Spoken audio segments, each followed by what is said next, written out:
Small joke. నిన్న నేనొక ఫంక్షన్కి అటెండ్ అయ్యా. దాదాపు 50 మంది అతిథులు కుర్చీల్లో ఆసీనులయ్యారు. నేను ముందు వరుసలో కూర్చున్నా. ఆకలిగా అనిపించింది.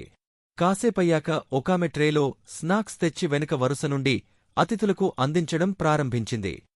ముందుకి కూర్చున్న నా వరకు వచ్చేసరికి స్నాక్స్ అయిపోయాయి. చిరాగ్గా అనిపించింది. తిన్నగా లేచివెళ్లి వెనుక వరుసలో కూర్చున్నా. ఈలోగా మరొక ఆమె కూల్డ్రింక్స్ తెచ్చి ముందు వరుస నుండి పంపకం మొదలెట్టింది.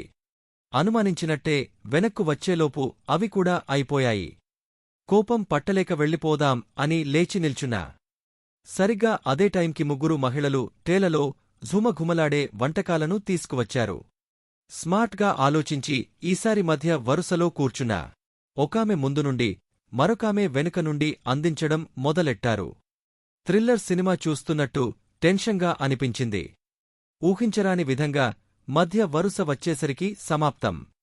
అందరూ తింటుంటే ఏం చేయాలో తోచక అయోమయంగా తలదించి కోపంగా నా చేతులవైపు చూసుకుంటన్నా. సరిగ్గా అదే సమయంలో మూడవ మహిళ నా వద్దకు వచ్చి తన చేతిలో ఉన్న బౌల్ని చూపించి తీసుకోమన్నట్టు సైగ చేసింది.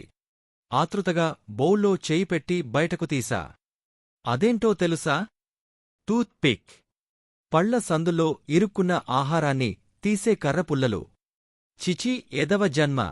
నీతి: జీవితంలో మీ పొజిషన్ని తరచుగా మార్చడానికి ప్రయత్నించొద్దు. దేవుడు మీరు ఎక్కడుంటే మంచిదో అక్కడే ఉంచుతాడు. కాదు, కూడదు అని తొందరపడితే దొరికేది tooth పిక్లే. Abu Zokvoz copied from Agyup. It's not my own. Comment below with another beautiful joke. I will create video about that and will post with your name. No. In any wrong ways. I know Telugu, Hindi and English.